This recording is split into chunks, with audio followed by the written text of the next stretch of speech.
All posterior walls, posterior side single approach Cocker-Lake. So in posterior wall you can see this is the approach. This area of the posterior side, this area you can upgrade by Cocker-Lake. This is a posterior wall fracture.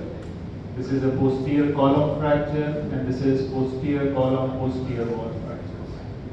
Most of the transverse fracture also you operate from posterior side.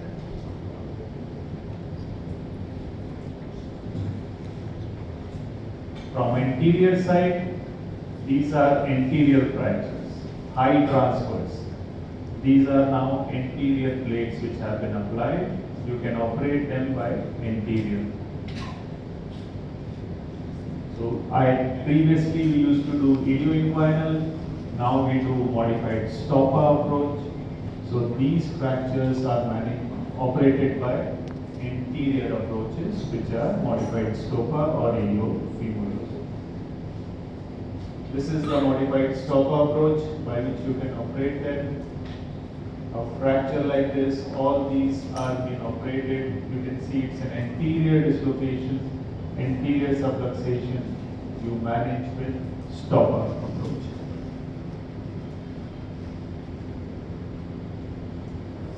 These fractures, transverse, E-types, both columns, you need to decide based on, it is involving both the sides, front and back. So now, which approach to use first?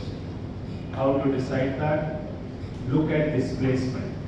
If it is more displaced posteriorly, go posterior first. If it is more displaced anteriorly, take anterior approach first. Okay?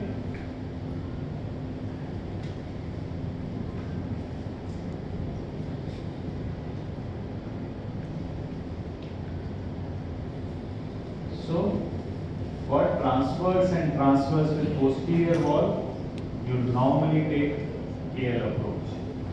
Because transverse has a posterior wall. So, posterior approach, so you will go posterior. Okay? For both column fractures and AC-PHT fractures, you go anterior. Because in both column and AC-PHT, your displacement is towards the anterior side. E-type, nobody can say which side to. E-type, you decide. T, decide. Why? It's depending upon whether the anterior column is displaced or the posterior column is displaced. If the anterior is displaced more, take anterior approach. If posterior is displaced more, take posterior. But for other fractures, these are the standard approaches which you can take. So wherever posterior is involved, you go posterior. AA, ABC, AC-PHT go anterior, AAA. In T-type, depending upon distance. So that's how you decide which approach to take. Now this is a fracture. Okay? This is how a T-type looks like. You have a fracture line, both column, anterior iliopectineal line broken, ilioischial line broken, and there is break in the obturator foramen, which is denoted by this line. So that's the T-type fracture.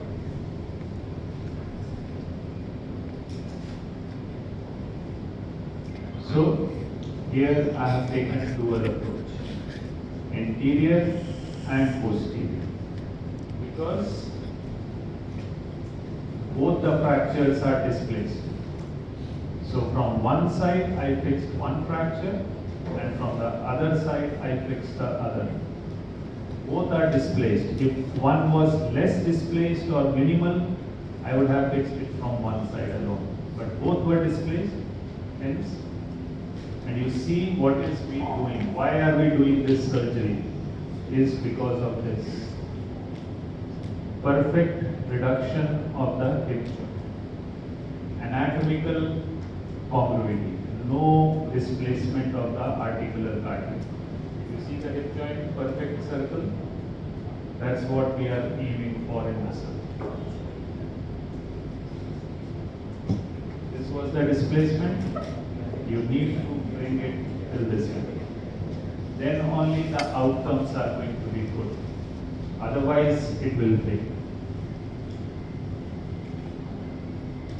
That's the follow-up. We can squat, we can sit, we can do it. Now the third principle which is there is which, if it is a column fracture or a wall fracture, both of them are there. Which one to fix first? If you are having a posterior column and a posterior wall, which one you will fix first? So you have the metros, the flyovers being built. First they put in the columns, then over that they put in your walls or the bridge. So that's why always you fix the column first, over which you fix the walls. This building, whenever the building is built, you build the columns first and then you build the walls. Same way in acetabulum, fix the column first, then the walls. You get good exposure, you get a good foundation which can be stabilized, and then over that you make your walls. Until unless the foundation is good, walls will not function. That's it. Then comes outcome. The final thing was outcome. If you look, result. The result is based on fracture pattern and how good you operate. Less than 2 millimeters. 2 millimeters is this much. Your reduction has to be perfect. Less than 2 millimeters. Like one hair. That accuracy of reduction is required. If you get that, results, patient outcome will be good. If your displacement is more, after surgery, patient's hip will fail, you will require a hip replacement sometime or the other. Based on the classification, posterior wall fractures, bad outcomes. If you have a posterior wall fracture to fix, the results are bad. You see this transverse with posterior wall, 48% good results.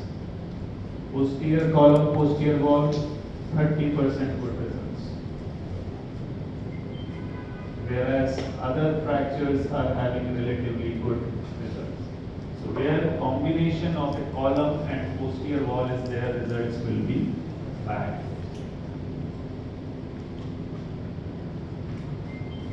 Second thing, learning curve.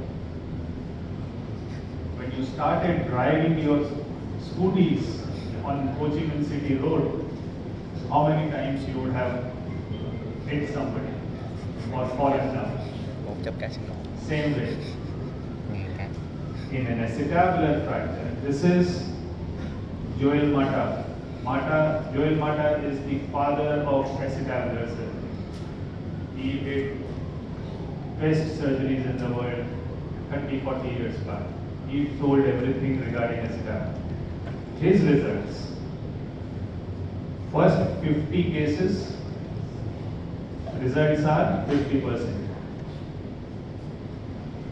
50 to 100, when you reach the first 80 to 100 cases, then your results and good results come above 75%. So you need to operate a lot to gain expertise in acetabular surgery. So you always work in a team, do not work in isolation. Work with team. 5 people together, your learning curve goes down. That's how it needs to be done. So, This is what you need to do. First, find out whether the patient requires surgery or not. Conservative or operative, I told you. Find out whether other limbs are involved or not. General condition is good. 3 to 5 days is the best time, or the first week is the best time to operate. Get complete X-rays and CT scans. Understand which fracture. Posterior fracture, Cocker-Lengen back approach. Anterior fracture, go Stoppa or iliofemoral.